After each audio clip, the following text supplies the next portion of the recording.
Welcome viewers. This is Professor C.P. Gupta. Currently, I'm working as Professor and Dean, School of Computing, Madanapalle Institute of Technology and Science.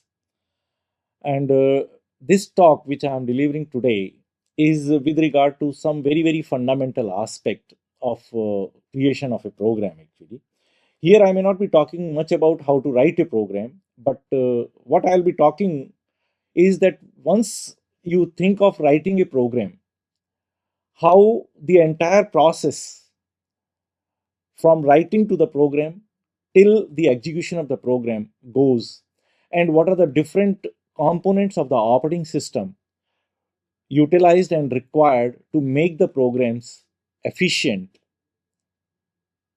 and in some cases what are the data structures involved. Those things I will be discussing.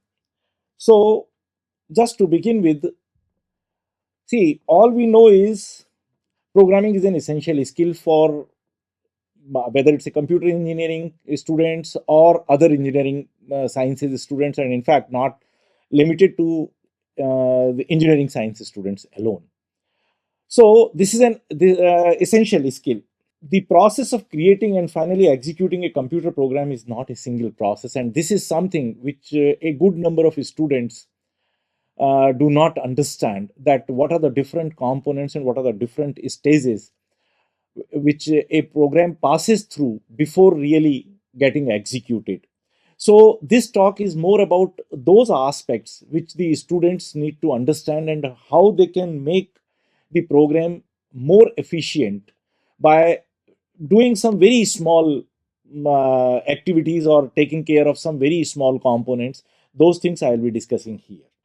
So basically, the entire program execution is multiple sub processes and system programs, and it requires multiple data structures involved here. So a good number of times I have heard students saying that what is the role of data structures in real life. So, and this particular talk is an attempt to make the students aware that how important the data structures are. So it's basically a brief description of each sub process which is there in the entire process of creating the final executable code and finally executing the code, starting from a source code. So this is the outline. We'll start with the program life cycle and then we'll go with the different stages. We'll also be discussing, just introduction. I'll not be discussing about the details on the data structures which are required during compilation process. But the more important aspect is the runtime phase, where you require a lot of other aspects to be taken care, and you need to know about the roles of different data structures which the operating system will be using for a successful program execution. So what we start with is the source code. The students write the source code. Now, once the student finishes writing the source code and starts the compilation process, which is a multi-stage process, the first process is pre-processing.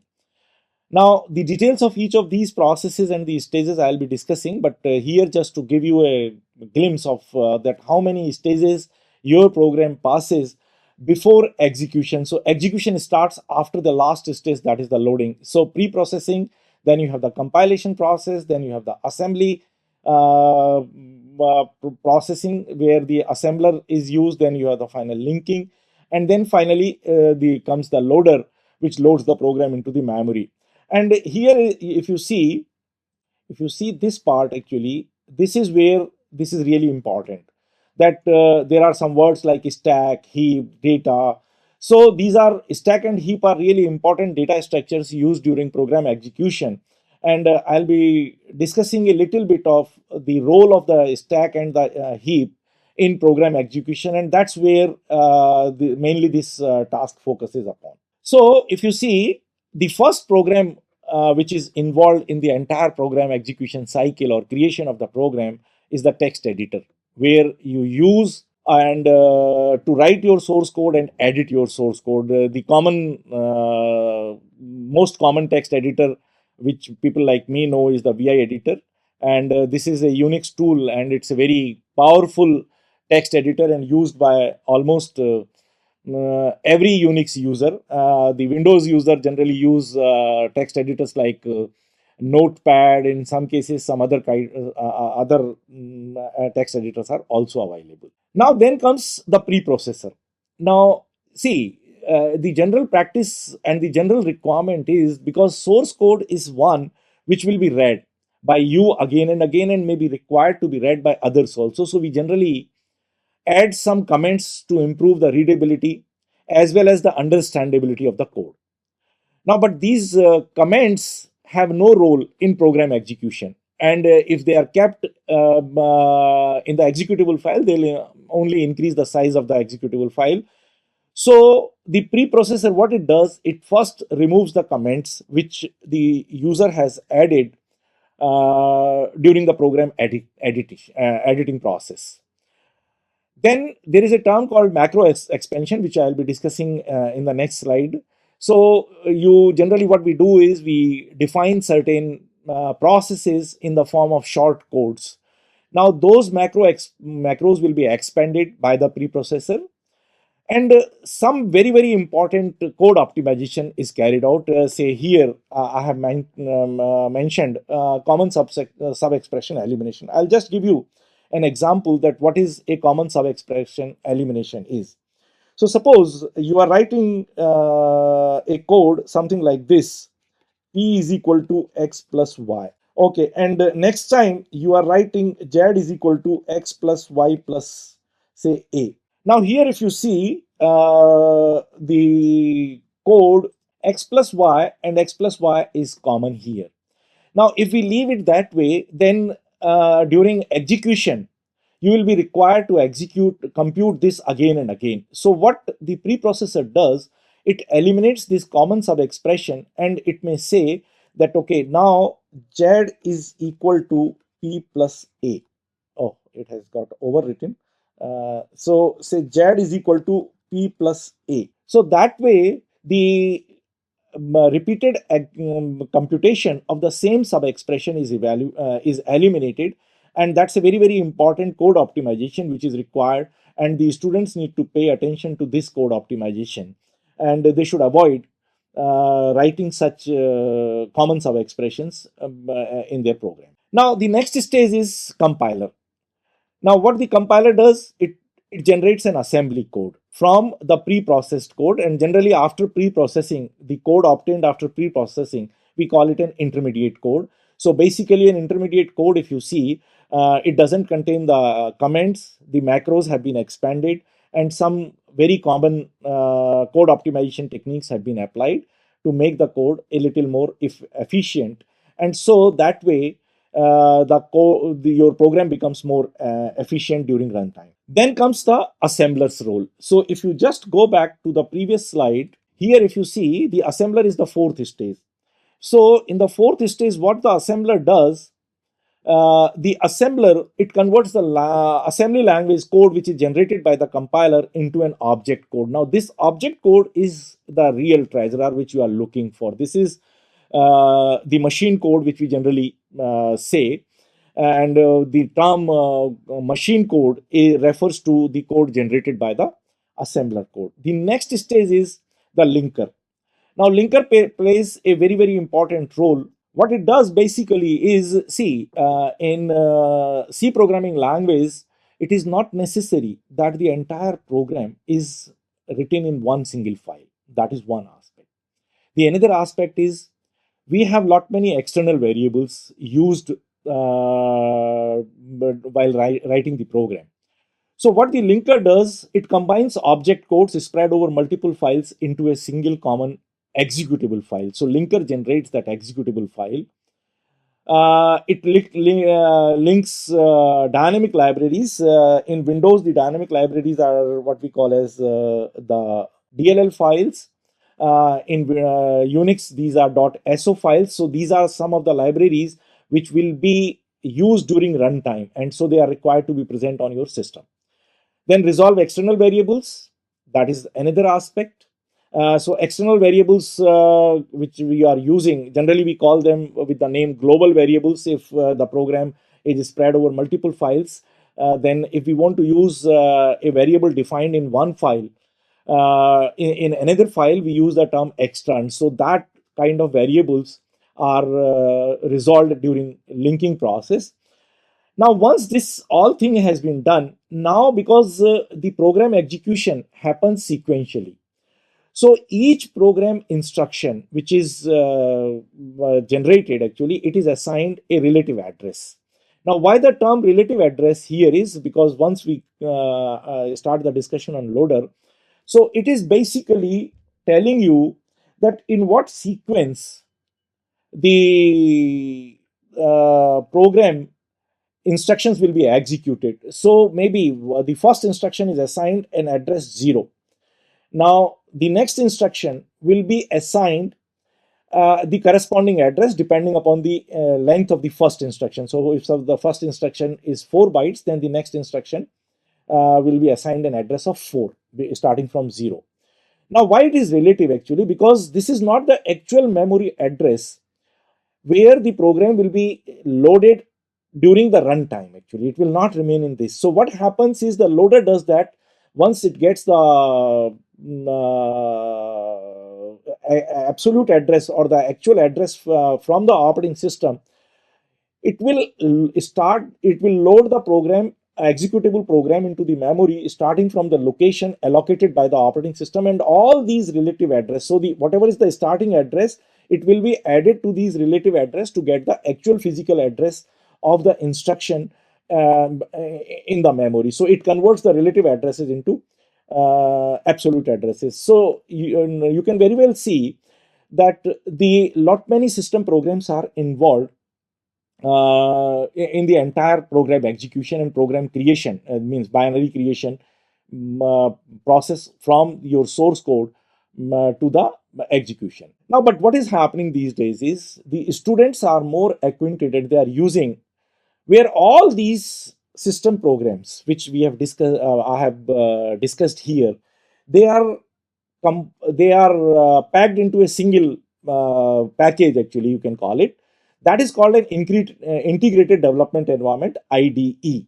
So what it has, actually it's a software application that provides comprehensive set of tools for software development. So it has a source code editor, build automation tools like your preprocessor, your compiler, assembler, linker, and in quite a few cases even loader is also part of the same package which we call as the IDE. And in fact even debugger is also there.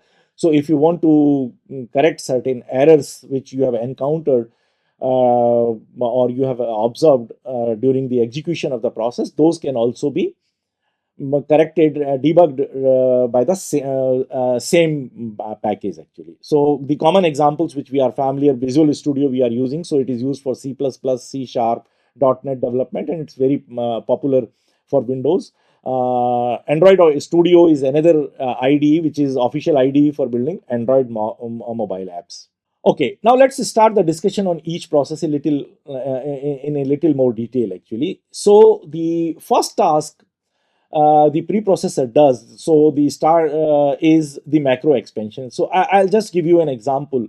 With an example, I'll try to explain what is a macro expansion. So macro expansion is basically a process where a predefined shortcut name, which we call a macro in the source code, is automatically replaced by a larger block of code or text before the actual compilation begins. So let's understand it with an example. So suppose you have written something like this, that you have defined a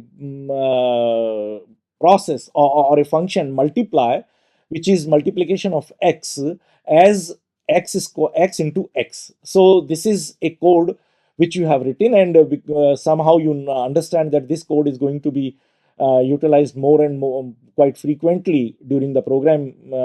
So what you have done, you have defined it as a constant, something like a constant function. So, and then you are saying define base 10. Now, the moment you say integer result is equal to multiply base plus 2, what it does during macro expansion, so without looking at the syntax or meaning, the preprocessor executes a textual search and replace. How? It will substitute base wherever base is appearing with 10 and multiply x with the mathematical code structure. So your code becomes, if you see the compiler parsers, code becomes something like this: integer result is equal to 10 plus 2 star 10 plus 2. So that's how the entire macro expansion happens. Now this helps in avoiding some code repetitions. In fact, what happens is, base is something like 10. Now if you use it in a, or you write in a different way, then there is a possibility that you may commit errors sometimes. So to minimize the errors during program execution and program writing also, it helps a lot. And so it is always advisable that if you have some constant code, then constant codes can be defined in the form of a macro, and let the preprocessor take care of it. Now another very very important preprocessing is the hash include. We generally say it's a preprocessive directive, but we need to understand the actual meaning of what it does actually. So what it does actually, just like macro expansion, hash include processing is handled by the preprocessor before the actual compiler, and it's a copy and paste. What it does, at its core, hash is a literal copy and paste. So whenever hash include is encountered, so generally if you see the format actually, so the format is something like this: hash include a file name. Okay, so what it does, the preprocessor does is, it takes the file, whatever file name you have specified here, and it simply pastes all the contents of that file starting from this line itself. Okay, so it stops reading your current file, opens the specified header file, copies the entire contents, and pastes them directly into your file at that exact location. So it's not nothing like linking or library or something like this. It's a pure header, which is nothing but it's a copy and paste of the file which you have specified here. Say one example I have taken here. Suppose your source code is hash include mymath.h, and this is the content, and mymath.h includes a line, integer add int a comma int b, which is specified here. If suppose this is the line, so what the preprocessor will do, it will replace the hash include mymath.h with this line, which is shown here this way. So this is simple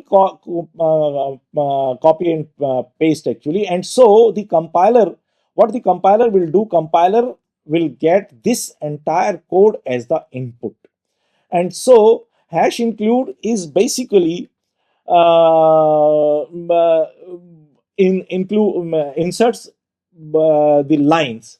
Now one particular case which I want to discuss here with you people is that, suppose you are using hash include std.h, because over the years what I have seen is students, without realizing whether they require that particular file or they don't require that particular file, they always start writing the code in, particularly in C, hash include stdio.h, then they'll say hash include math.h, and so on and so forth, without realizing that what is the effect of writing that. The biggest difficulty with some means including these header files indiscriminately is that the size of your binary code will increase tremendously.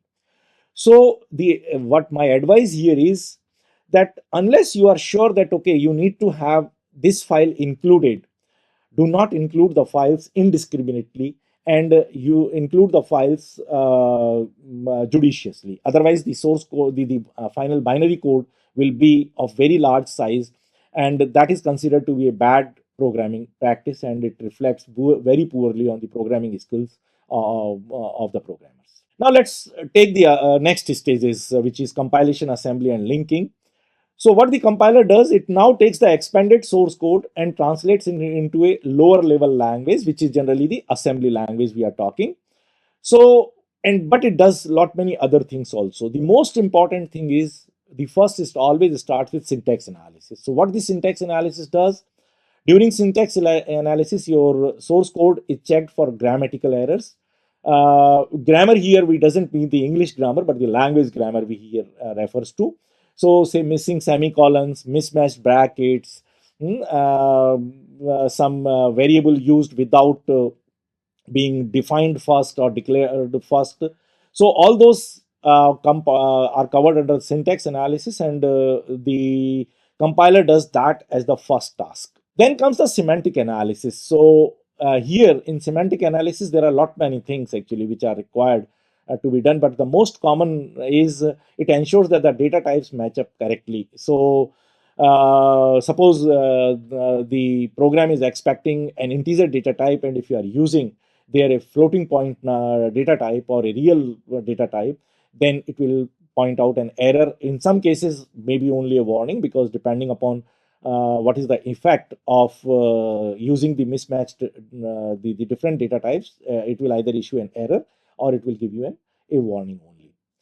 Then a large number of code optimization is applied here. So basically what you should have learned, because code optimization, so many other things also there. One code optimization like common sub expression elimination we have already discussed, but code optimization is more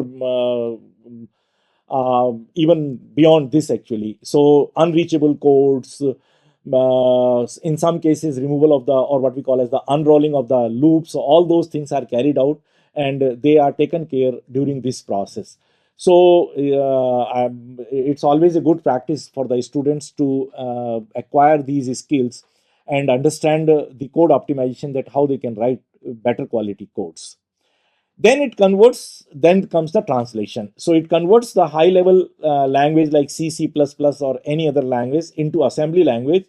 Now assembly language is always CPU specific.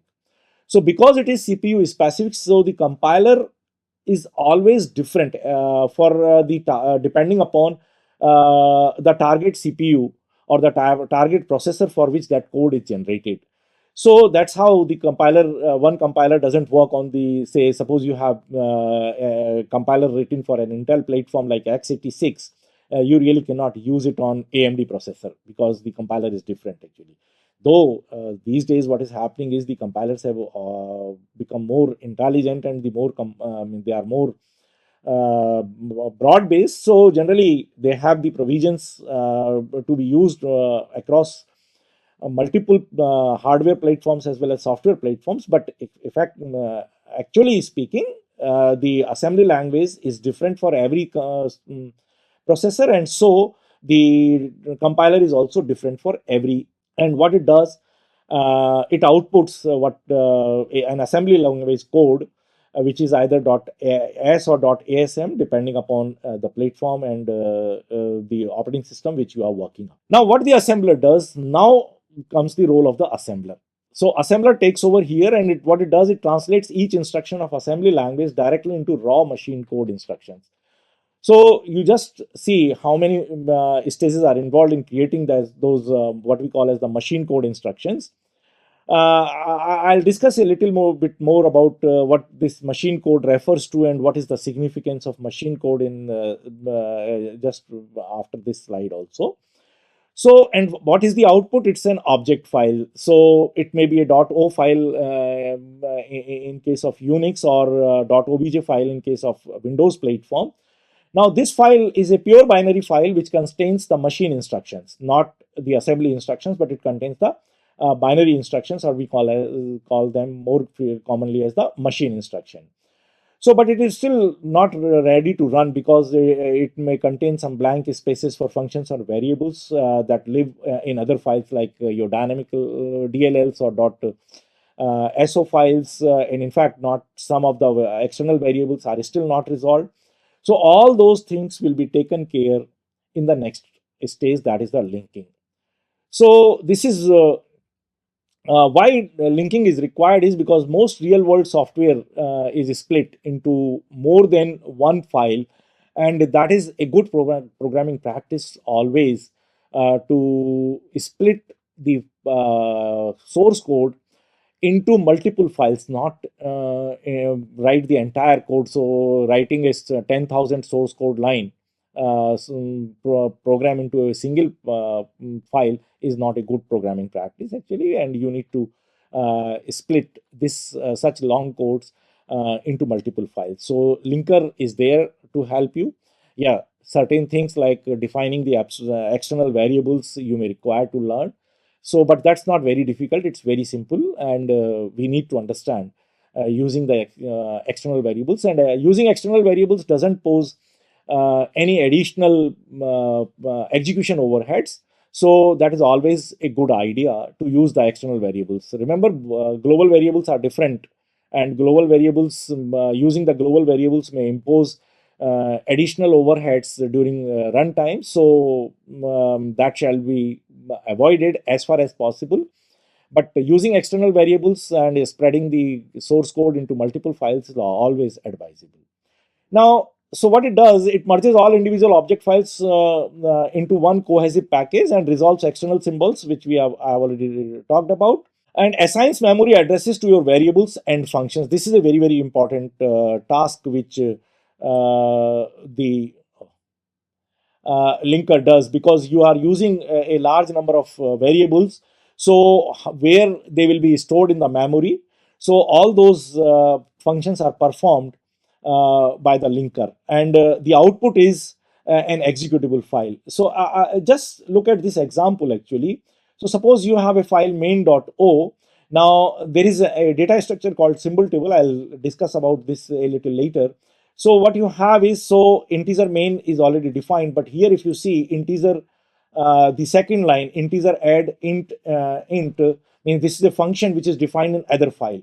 So what the linker will do actually, and this is available in math.o. So symbol table will have this variable added here, and the function is defined here. And so what the linker will do actually, it will read the location of this function add from the symbol table and will link both the files. Remember, this is not substitution, this is linking.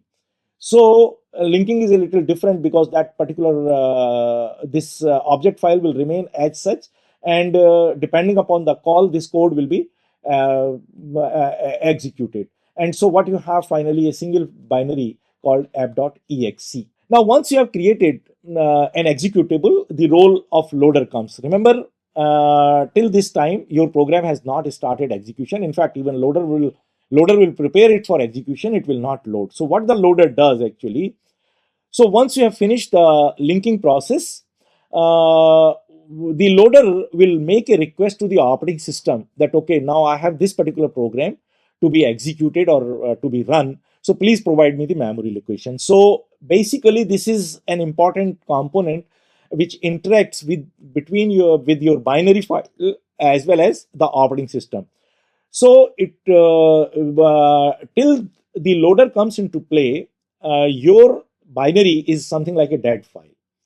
So from so what the loader will do, it will pick up the dead file from the storage, prepare it for execution and loading, and bringing it to the main memory of the system on which it is to be executed. And there is one more thing which it will do. So let's first understand the process of the loader actually.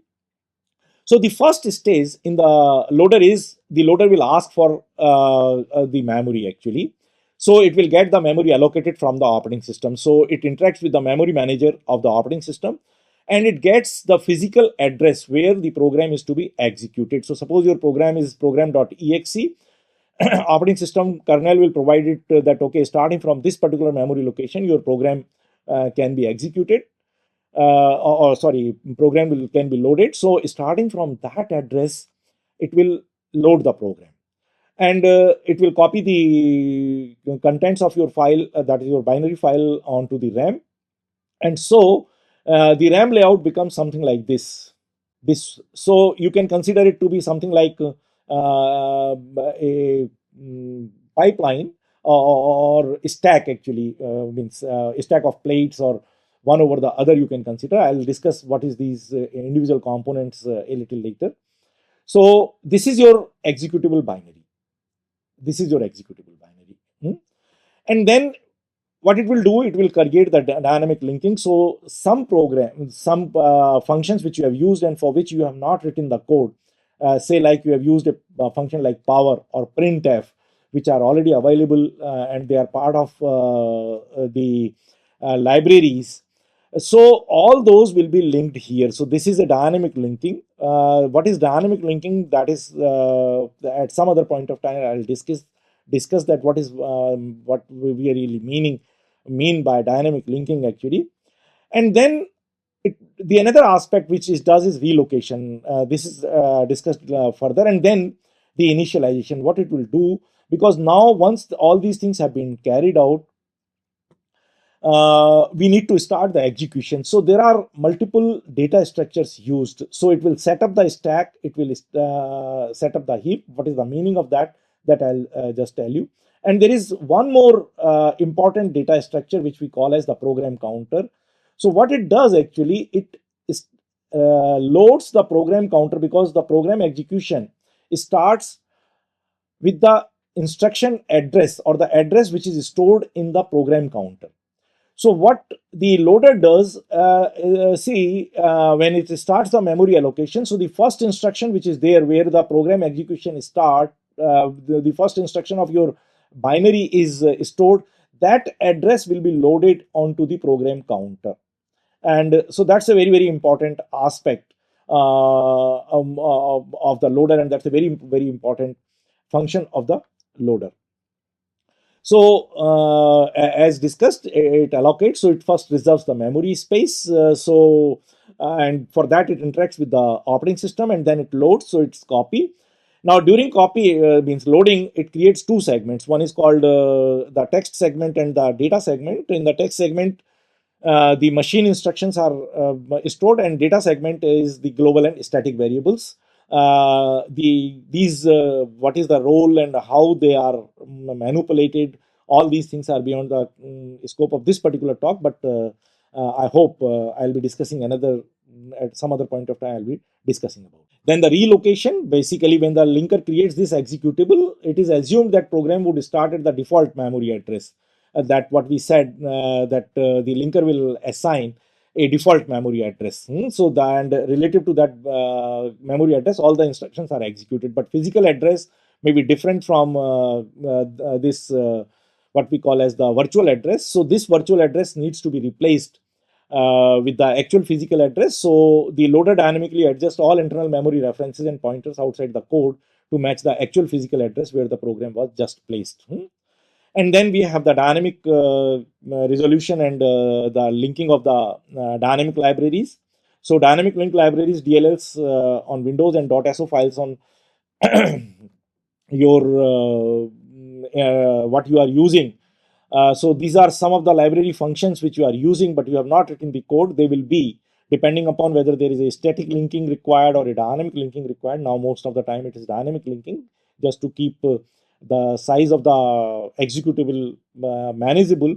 So only those codes will be executed. They will be available. They are available in different file, and those codes will be loaded in the memory, and then those codes will be executed as a part of your program. That is called the dynamic linking.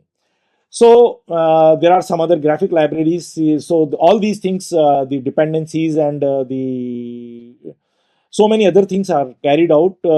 Searches the computer for the required DLL files. All these things are carried out by the loader itself. And then finally, before exiting, what the loader does, it hands over you the control of your code for final housekeeping. Now here, it sets up the stack and heap areas in the memory. What they are for, I'll discuss, and that's what the major focus of this talk is. And then it prepares the command line arguments. In C, we have argc, argv type of those which are arguments which we pass on to the main.